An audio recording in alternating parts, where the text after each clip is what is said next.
Hello. So this is a video that was never actually really going to see the light of day, because after filming it I realised most of the footage was virtually pitch black, the stabilisation didn't work because of the lack of light, and it had no real content anyway.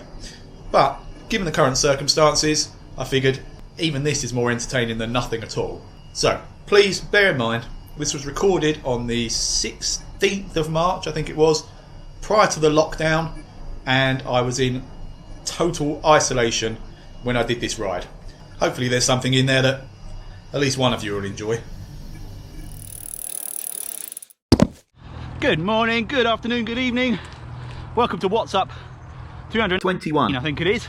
As impromptu ride vlogs go, this is as impromptu as it gets. I'm actually due to be starting the WKG cat race on Zwift anytime now, but as has previously been the case, I've gotten myself into a really foul mood today. I don't really know why. Obviously, the world's a slightly depressing place to exist at the moment, but I've not let that get to me. But just sequence of events today, and I was just becoming a bit of a grumpy old bastard.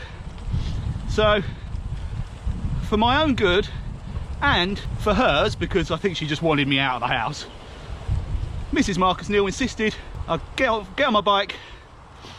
Oh, hang on. We've seen this before. Straight across it this time, come on. Oh no, I remember why I don't go out this far now. This is stickier. I'm actually better off staying in the water a little bit, I think. Oh, maybe not that bit though. No, come on.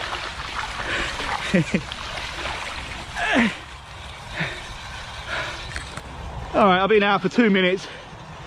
I've got new brake pads fitted. They now sound like this already. And my shoes are already wet. Anyway, my point was, Mrs. Marcus Neal's better off without me in the house. I would definitely clear my head and sort myself out better if I get out of the house for a little spin. So here we are. I mean, it's just a stunning evening. Check this out.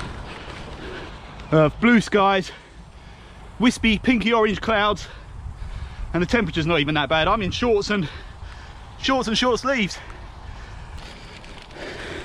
There are no prizes for guessing the location for my mental cleansing tonight. Yep, I have come to my gravelly grime trial loop. I have actually bought some stickers in my pocket as well. So if I do a second lap after this slow one and somehow set a personal best, under my new rules I get to plant a sticker on the start finish gate.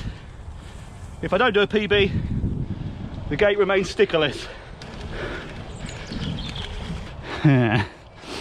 Okay, I'm going dead straight here. Whoa, massive back wheel skid. Right, oh, kick. No, back wheel gave way. As you can see, I wasn't very straight. Started off in a nice straight line through that puddle. Back wheel kicked out, sent me off at this angle.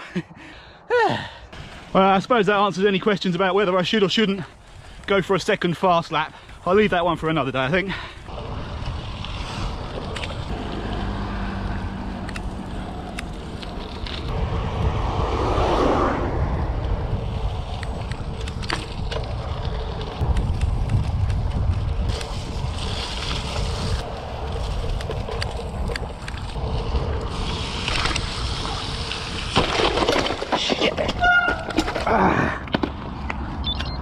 What the hell?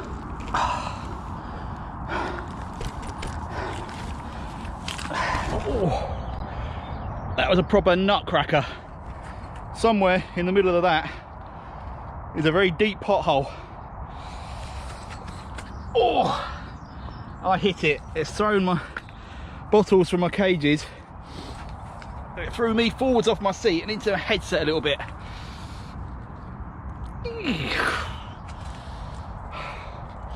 Not a full-blown crash, so not as exciting to watch as it could have been, but oh, that's left a mark. typically I'm trying a new road. I've never been down here before. It's an opposite turning of where I would normally go on this route. I now need to be aware of that kind of thing.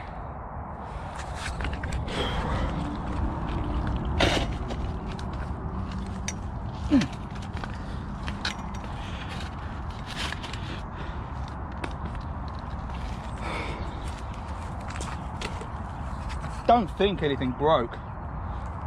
There were some loud sort of cracks and rattles, but I think that was my testicles and the bottles coming out of the cages.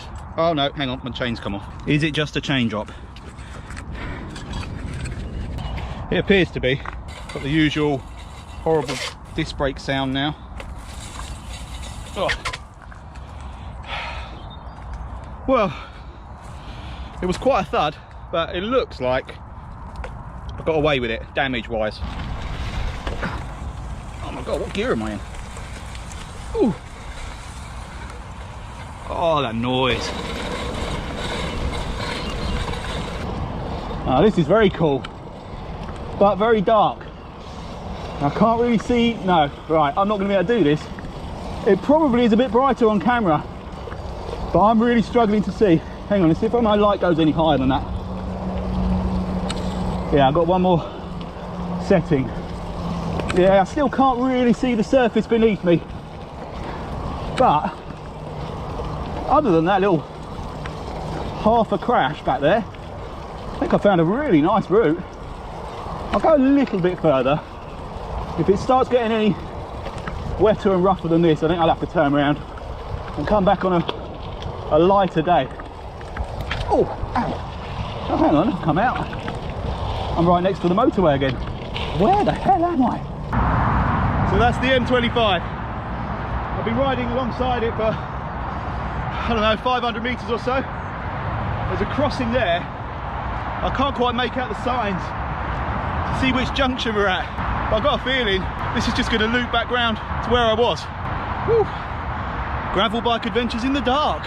To be honest, if that doesn't put a smile on my face, then I don't deserve this bike. To be even more honest, at the moment I'm thinking, why didn't I just stay at home and do the cat race? Would have saved myself that nasty little bump to the plums. Right, let's see what's ahead. Yeah, see, we're still on this cycle route 21. Okay, now we've hit a road. But which road? I know where we are, I think. Yeah, done a little loop-de-loop. Down there is the scene of my horrific incident. So I'm going back the way we came. It's got dark quicker than I was expecting. Okay, this bit was a bit treacherous on the way here, and it definitely is best to stay right in the middle of the water. Just keep a smooth, consistent pedal action straight through it. So on the way here I tried to dodge in and out of different puddles and lines. I was just all over the place, so straight, smooth, steady is the way.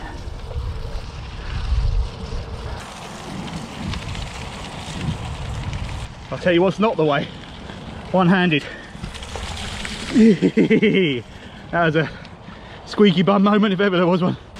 So if you watched my last video, you'll see that I did get round to replacing my brake pads, but I did also only order one pack, stupidly forgetting I had two wheels, two brakes, both needing their own pack of pads. So I've replaced the front ones. They have made a huge difference, and to be honest, that's all I really needed. If I need to do any emergency stopping, the front takes all the brunt anyway, so, and the back actually still had a bit more life in them than the fronts did anyway.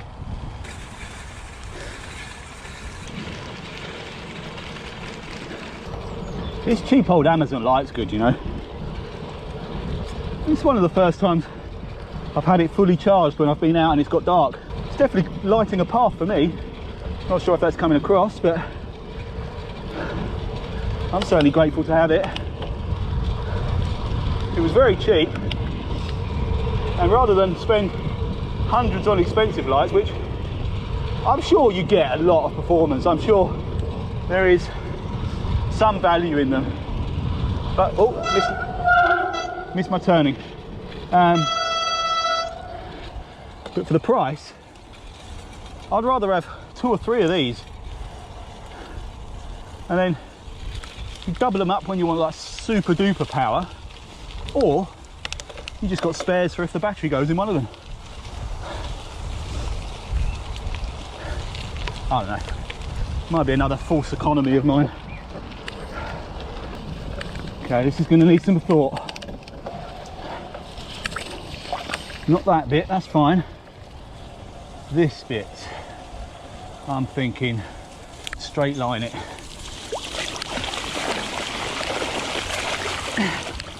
I'm through.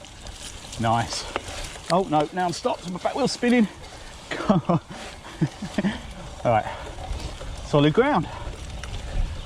I know I've got at least one more of those to go, and then we're home. Well, not home, but out of the really, really horrid stuff. This is the one that I tried to keep a line before and failed. I'm going to fail again. I'm going to stop this time. No, go, go, go. Oh, I'm still, oh my God. I don't know how I stayed on the pedals then. I was a fraction away from unclipping and just putting my foot down in what would have been pretty deep doo-doo. Well, that was bigger than I was expecting as well. Yeah, throwing darkness into the mix on this ride probably wasn't the best idea I've ever had. My poor new brake pads are probably shot as well now. Oh, I have got another one of these big puddles now, haven't I? So on this left-hand bend, do a little less. What's this bit? Oh, this bit's not too bad, I don't think. No, that's all right. I do a little less bend down here. Then we go around a left-hand bend that basically is a small ocean. Yeah, this is quite scary now because the harder the ground, the more likely I am to hit a nasty bump. The wetter, softer the ground, the more likely I am to get dug in. And the bigger the puddle, the more likely there is, oh, a very deep ditch in the middle of it that I don't see coming. All right, here we go. I know you lot will all be thinking, this is the last chance on this ride to see me flat on my arse in a very deep muddy puddle. And keeping your fingers crossed, but that's exactly what happens. I have other plans. Oh, do you know what? Oh, that bit wasn't anywhere near as bad as I suspected. Keep going, go, go, go, go, go. Power, power, power. Oh, there we go. Oh. All right, that really should be it now. Just up there is the start of my gravity grind trial loop. And then after that fence, tarmac back home. I wish you could see that. There's a huge Chinook, you know, a double-bladed helicopter just flying overhead, making the most amazing noise. I live reasonably close to Biggin Hill Airport, and they often land and take off from there. All very fascinating stuff for you guys, I'm sure, as was the rest of this video, which had zero purpose or meaning at all. I'm struggling to even make up a kind of moral to the story message for the end as well. Look before you leap kind of springs to mind, in that I blindly threw myself into that lake, not knowing what was underneath the water. So there you go, that'll do. I just had the idea that this might work really well as kind of like a spotlight, but the inevitable consequence, I'm blinding myself and I cannot see ahead of me at all. So yeah, this isn't going to work. So let's have a quick look what I did. Wow, I've done a huge 12.3 kilometers. Only got about 1k to go from home. A little bit of climbing, not an awful lot. Very slowly, very wobbly. I'll get home, jet wash the bike down, have a shower, and I'll definitely feel better. Sorry for this very self-pitying, self-indulgent, narcissistic mini vlog. I wasn't even going to record it, but like I say, just in case something tremendous happens, I tend to just bring the camera, whack record on anyway, just see what unfolds. And obviously we came within a whisker of me getting a unintentional vasectomy. Anyway, if you can see or hear or make out anything of what's going on at the moment, thank you all so much for watching. See you next time.